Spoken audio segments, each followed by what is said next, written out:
Well, let's talk now to Alexander Champlin, who's Esports Senior Analyst at Niko Partners, specialising in market trends and insights for Asia. Welcome to the programme, Alexander. So tell us, why are we seeing so many new gamers in China? Yeah, thanks for having us, Robin. A couple of factors here.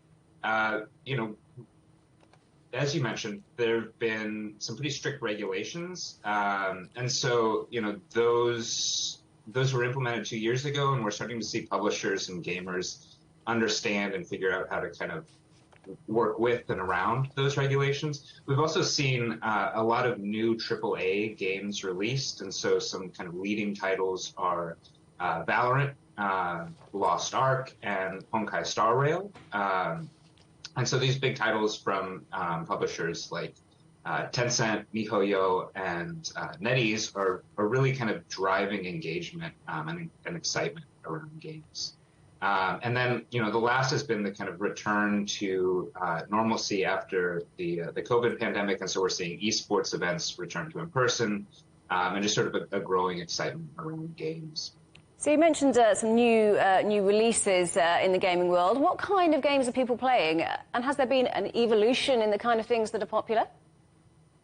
Yeah, absolutely. So, the three titles that we're sort of seeing as particularly important, the one that's perhaps most topical right now is Tencent and Riot Games' Valorant, which was released at the start of this month. It was the second most streamed game at the date of its release, and so that's just a new game hits the market, and gamers are excited to try it out and kind of engage with the community around it. The other title that's been really big is MiHoYo's Honkai Star Rail, which is a part of the Miho-verse, and so it's more of an MMO kind of collaborative or multiplayer online game with a huge kind of world that players can engage with, and it's part of a series of games that MiHoYo has produced, and so these big AAA titles are really kind of driving engagement around gaming in China. So we're seeing a boost in the number of gamers within China, but we're also seeing more Chinese companies operating in overseas markets, aren't we? Is that something that's likely to continue? Yeah, absolutely. And so the sort of tight regulatory environment in China created a push for these big Chinese game companies to expand and kind of grow their markets overseas. And so there's been a lot of expansion, acquisition, kind of coming from the Chinese market to ingest talent and and kind of get ideas from big Western publishers and developers, and so there's a lot more cross-pollination of ideas and cooperation. So China is the world's largest gaming market. How does what's happening there affect the global gaming industry?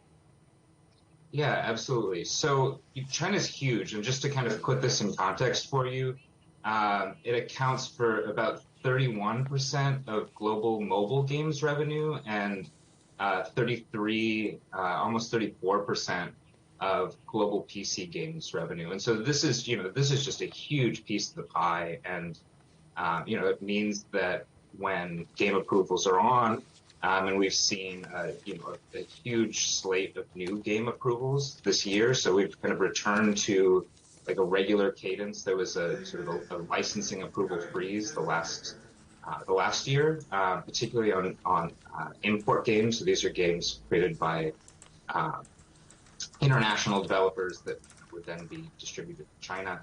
And so, as this licensing has kind of returned to normal, it's created an opportunity for companies to get a piece of that market. And so, just kind of given the size of the Chinese market, there's a lot of excitement about this kind of return to a normal licensing cadence.